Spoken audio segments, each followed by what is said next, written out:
por la presentación. Buenos días, gracias a las autoridades por invitarme. Es un placer estar nuevamente aquí en Córdoba con tantos amigos. Bueno, vamos a hablar en las próximas charlas de neurografía por resonancia magnética. Nosotros lo estamos utilizando en FLENI desde hace 10 años aproximadamente, 9 años exactamente, y vamos a empezar con el plexo braquial.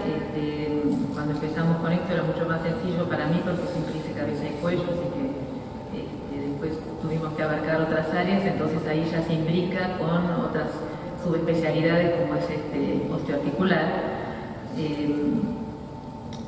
Cuando en neurografía, como pasa en el resto de las áreas, obviamente es muy importante en el diagnóstico la parte clínica. O sea, nosotros una misma imagen en neurografía con una clínica diferente nos cambia el diagnóstico. Siempre en neuromuscular el diagnóstico de neuropatía estuvo con el interrogatorio, con el examen físico y los estudios electrofisiológicos. Y en los últimos años los neurólogos especializados en neuromuscular empezaron a solicitar estos estudios. Costó mucho incorporarlo, pero bueno, ahora cada vez lo piden más porque ven que les aporta, es un aporte, no es un cambio, no es que se quiera sustituir un estudio por otro, sino que es un aporte más. O sea que siempre se basaron en estos tres pilares y ahora nosotros presentamos un cuarto pilar de las imágenes. Bueno, para hacer un pequeño repaso anatómico para los que no están acostumbrados a ver el plexo braquial está formado por las ramas anteriores por las raíces anteriores de C5, C6, C7 y C8. También tienen colaboración de T1 y a veces de C4, que van a formar los troncos primarios superior, medio e inferior, que a su vez se van a dividir en divisiones anteriores y posteriores, y luego van a dar los fascículos, que son 5, para terminar dando los nervios distales: músculo cutáneo, circunflejo o axilar, radial, mediano y cubital. Tener en cuenta los diferentes espacios en la topografía del plexo braquial. Primero, los troncos los vamos a ver entre los escalenos anterior y medio. Eso es muy importante para ir a buscarlos allí. Luego, en el espacio retroclavicular vamos a encontrar los troncos secundarios, es decir, los troncos secundarios ya serían cuando ya los 3 troncos terminaron y pasamos a las divisiones y fascículos. En el plexo braquial siempre es importante hacer secuencias de médula para descartar patología medular, que muchas veces es la causa y no la neuropatía. Muchas veces los pacientes ya nos vienen con una resonancia de columna cervical, entonces no es necesario, pero muchas veces no, y a veces es necesario utilizar estas secuencias. También es necesario poder ver las raíces preganglionares, y para esto nosotros en nuestro equipo, por lo menos, no es para hacer publicidad del equipo, pero sino porque es el único equipo, los únicos equipos, la única marca que nosotros utilizamos. Entonces utilizamos la secuencia Fiesta, estas secuencias balanceadas donde nos van a permitir ver las raíces preganglionares. Aquí lo vemos en el plano coronal, aquí lo vemos en el plano sagital, tanto las raíces anteriores como posteriores, y aquí lo vemos en el plano axial, tanto la anterior motora como la posterior sensitiva.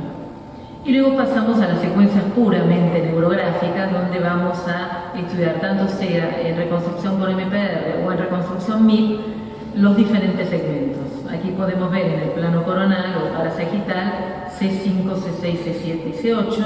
Aquí vemos los 3 troncos primarios yéndonos hacia externo. Aquí vemos las divisiones posteriores y las anteriores, y aquí las 5 ramas terminales. Y aquí, con esta reconstrucción MIP, podemos seguir los ramos postganglionares, C5, C6, C7, C8 y T1, troncos primarios, los troncos primarios superior, medio e inferior. Bueno, la patología en toda el área neuromuscular o de neuropatía periférica se divide en mononeuropatía y polineuropatía. Los neurólogos que hacen neuromuscular siempre lo han dividido históricamente así, entonces nosotros seguimos con esa cultura, ¿no?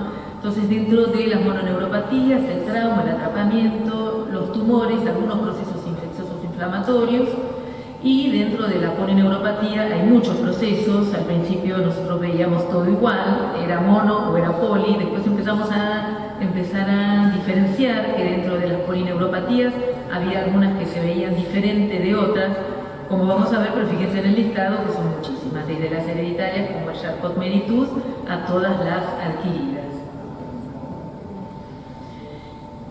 Vamos a hablar del trauma, algunas palabras para entender por qué nosotros podemos distinguir de una manera bastante precoz y de una manera bastante sensible el trauma en el nervio periférico. En primer lugar, por neurografía podemos detectar el trauma en el nervio entre las 24 y las 48 horas de ocurrido, que eso no ocurre con los estudios electromiográficos. Ellos tienen recién por electromiografía, aunque el paciente esté con la sintomatología, alrededor de 13 días tardan en detectar la neuropatía.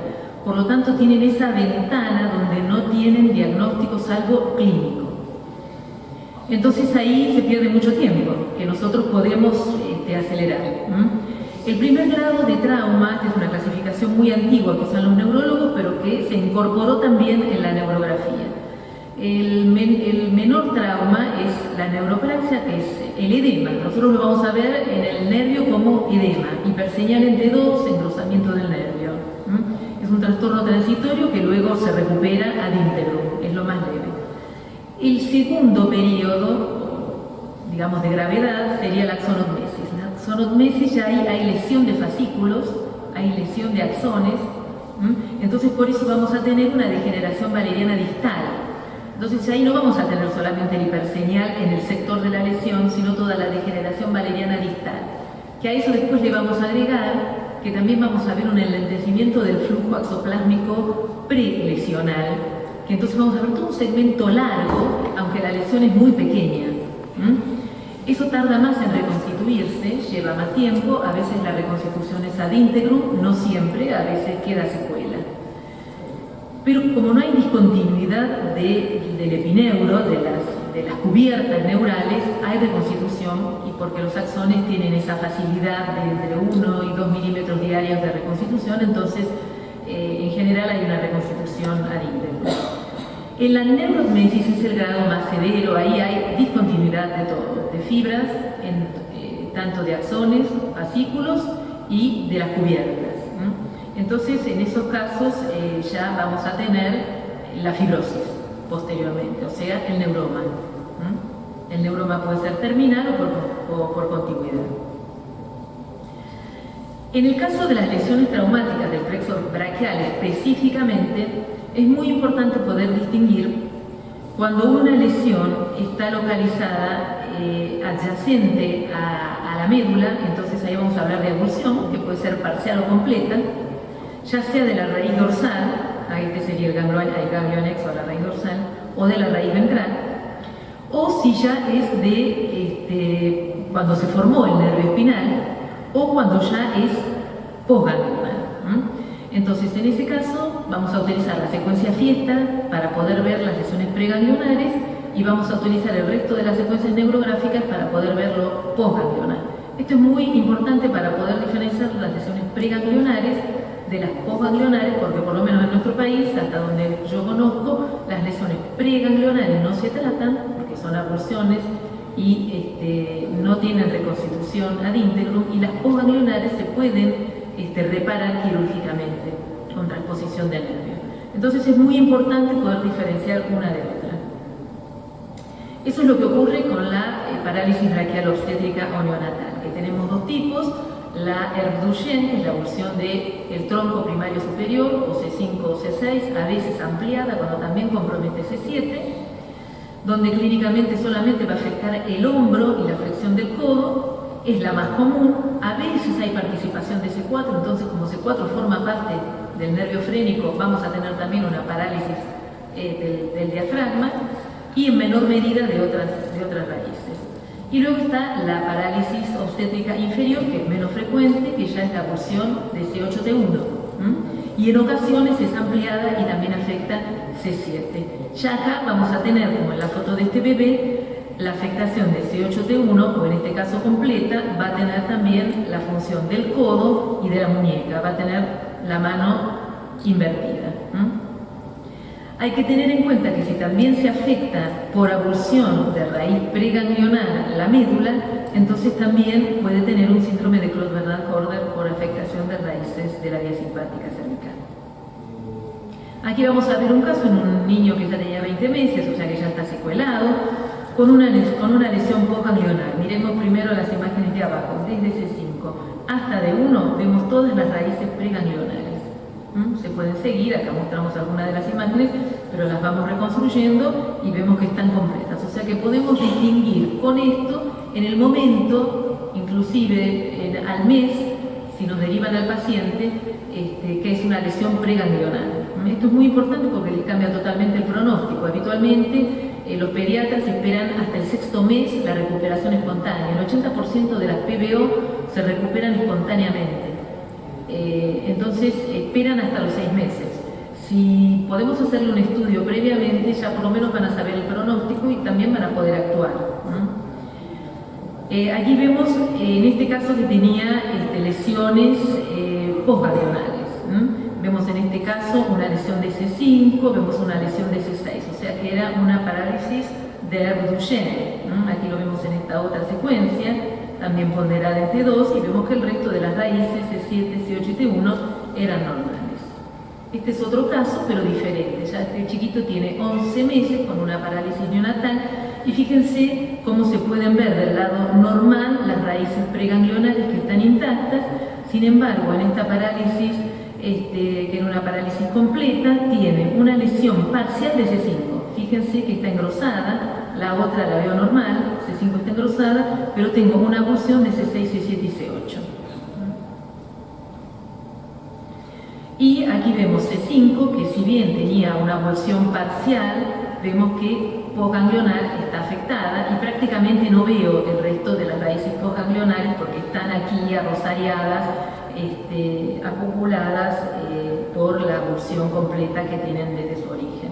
Y aquí lo podemos ver en la secuencia fiesta. Fíjense C6 acá como está apelotonada, algo que es muy característico, la médula se desplaza hacia el lado de la lesión por la misma tracción, porque el mecanismo es de tracción.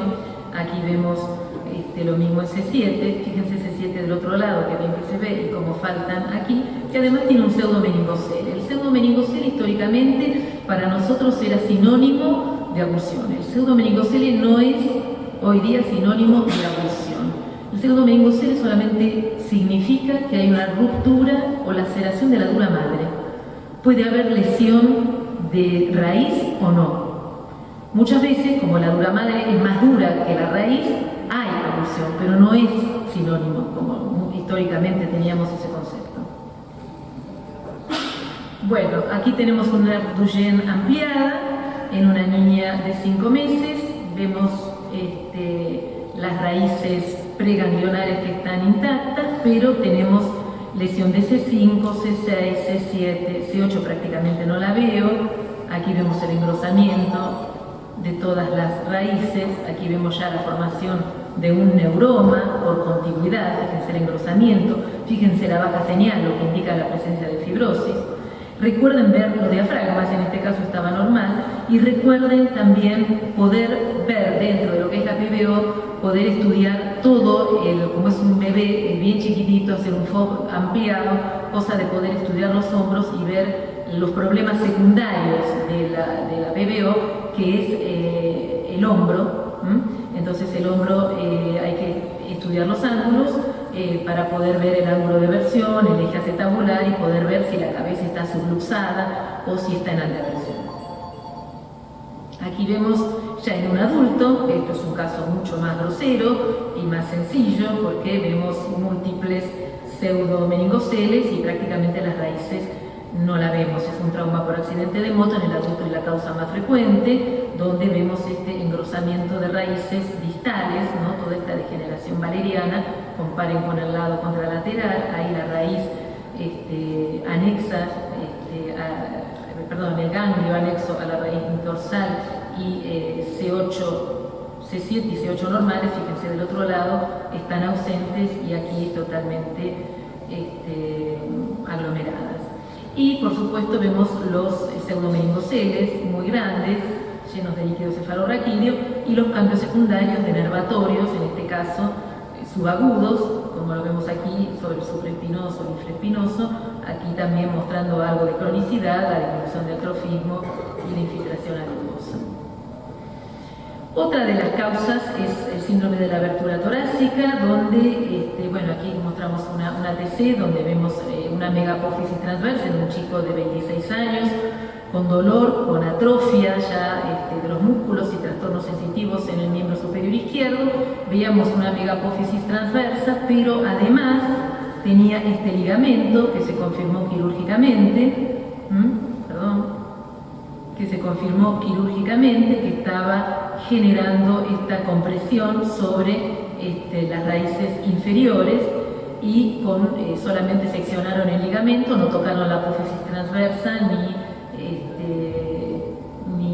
fue necesario otra conducta. Fíjense que también en la fase vascular de esta angiografía se veía la compresión de la arteria subclavia y de la vena homónima, y siempre recordar hacerlo con brazos abajo y con brazos hacia arriba para poder ver también la compresión, que a veces solo se manifiesta cuando el paciente eleva los brazos. Aquí vemos en otro caso también un síndrome de abertura torácica, pero fíjense, en este caso era una mega transversa con una costilla cervical que hacía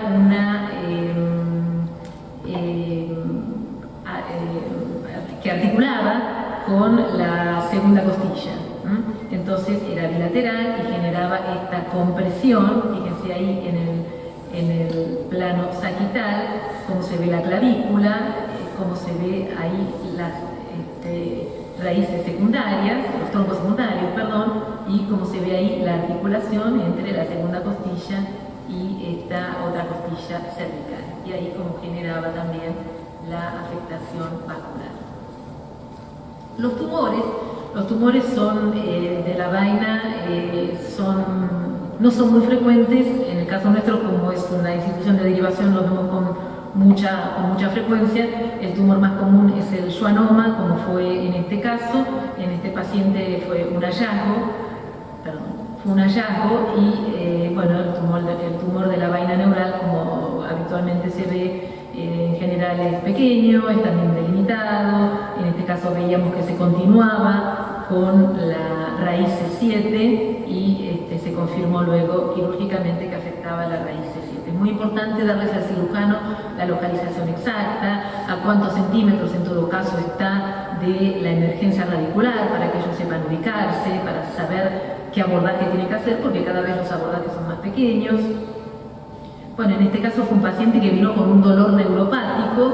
Entonces lo primero que hacen en nuestra institución van a un electromiograma, así que un paciente de 66 años, era una paciente de 66 años, tenía un diagnóstico de cáncer de mama. Entonces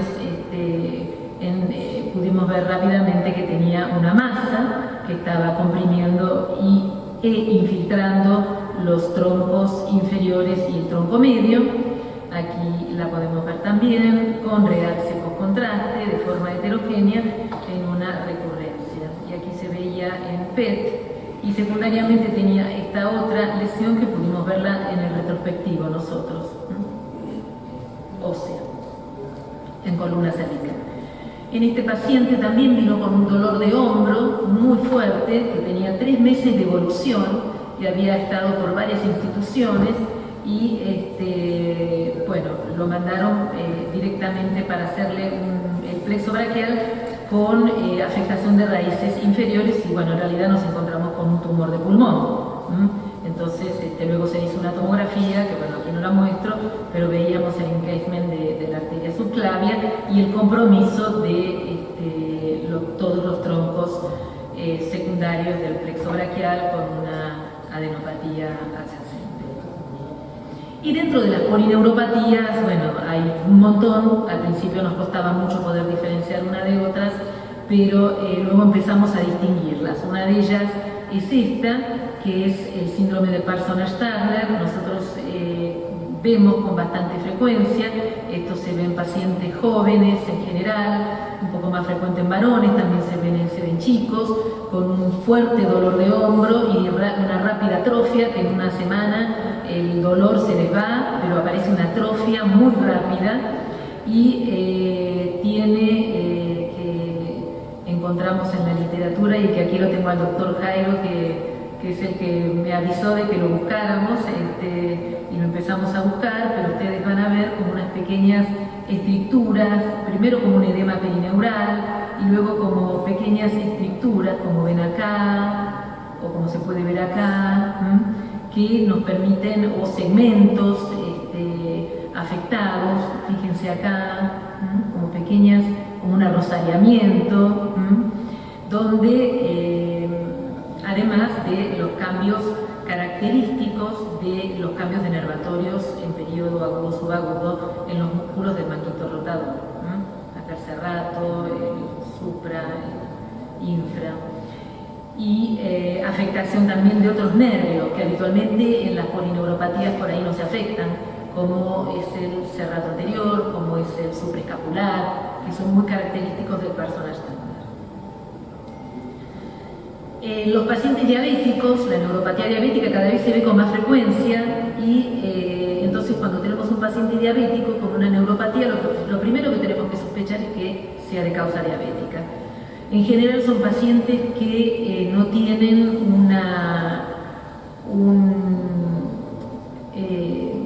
tienen una diabetes mal calibrada, mal medicada, o que no se cuidan, una diabetes de larga data. A veces se ven chicos con diabetes muy agresiva, como este caso, que es un chiquito de 14 años, y vemos todo este engrosamiento difuso de los troncos secundarios y de los ramos distales del plexo. Aquí está saliendo el nervio axilar. Y vemos los cambios denervatorios en los músculos del manguito rotador, en subagudo, tanto también en la secuencia que ponderante 1, bueno, esto ponderante 2, pero se puede ver también el edema y la atrofia en una neuropatía diabética, que se le hizo una biopsia de safeno y dio un patrón de vasculitis, que es lo característico de la lesión en el diabético. Si este paciente no hubiera sido diabético, lo que tenemos que decir que es una vasculitis. Al ser diabético es una vasculitis generada por su diabetes. ¿Qué es lo que pasa con bueno, después lo vamos a mostrar. Y este es otro patrón que es muy característico. La clínica es también bastante característica. Siempre fue históricamente el diagnóstico por la clínica, por la PL, por los estudios electrofisiológicos, que es la polineuropatía desmineralizante crónica idiopática, que es una entidad que es la polineuropatía más frecuente adquirida en el adulto, que tanto afecta a los plexos braquial y lumbosacro, y da un engrosamiento difuso de todo el plexo. Hay formas monofásicas, hay formas atípicas, pero en general esta es la manifestación, con un engrosamiento difuso de troncos primarios, troncos secundarios y todo lo que uno vaya estudiando, aunque la clínica del paciente sea de un solo nervio. En el caso de este varón tenía plexo braquial y lumbosacro y tenía síntomas motores y sensitivos de miembros superiores e inferiores, pero hay pacientes que solamente tienen la afectación de un solo músculo o de un solo territorio y tienen electromiograma que solamente marca una sola raíz o un solo tronco, y nosotros nos encontramos con este patrón. O sea que es muy interesante, porque les estamos demostrando a los neurólogos que además la enfermedad no es una mononeuropatía, como muchas veces tiene con ese diagnóstico clínico, sino que es una polineuropatía. Bueno, esta es una secuencia de difusión que también son muy interesantes para usar en neurografía, con un B bajo de 100 o 200. Bueno, aquí vemos una paciente con antecedentes de cáncer y con una neuropatía. Bueno, entonces aquí nos planteamos que es una masa, como vimos en el caso anterior, o no, esta paciente tiene un antecedente de radiación. Entonces aquí lo que tenemos que buscar es, ¿tiene una masa, como veíamos en una recidiva, o tiene una plexitis? Que es lo que ocurrió aquí. Vemos este engrosamiento difuso de raíces con edema perineural, pero no vemos un patrón de masa. Vemos un pequeño realce de este T1, pero fíjense que no, de este tronco inferior, pero no hay una masa, y mucha fibrosis de una plexopatía por radioterapia. Entonces, como conclusión, hay que tener en cuenta que la neurografía antecede a los estudios electrofisiológicos, eso es un dato muy importante, los electrofisiólogos ya lo saben. Por otro lado, en las mononeuropatías permite determinar el sitio exacto, porque en la electrofisiología muchas veces dice lesión de tronco superior, pero puede ser de tronco superior, pero puede ser de C5 nada más, y el tronco, porque C5 forma el tronco superior y C6 está normal. Y entonces, ¿por qué solo C5? Y porque es un tumor. En cambio, si era tronco superior, puede ser por una plexitis, que está afectando C5, C6 y el tronco superior. Entonces, nosotros ahí vemos qué raíz está, le damos como el sitio exacto. Aproximamos a la etiología, por lo menos a ver si es inflamatorio y tumoral, eso seguro. Y en la polineuropatía permite, sobre todo en un paciente que vino con un diagnóstico clínico de mononeuropatía, creo que lo más interesante es que si vino con ese diagnóstico, nosotros cambiárselo a polineuropatía. Entonces ya ellos en una neuropatía tenían que pensar si era un atrapamiento, si era un tumor, si era algo inflamatorio. Cuando le decimos polineuropatía ya sacan al cirujano de lado y empiezan a pensar, bueno, a ver que dentro de la polineuropatía cuál puede ser. Bueno, este es un libro que hicimos con la gente de FLENI y que va a salir próximamente en el 2020 o fines de este año, donde vamos a mostrar muchos casos sobre este tema.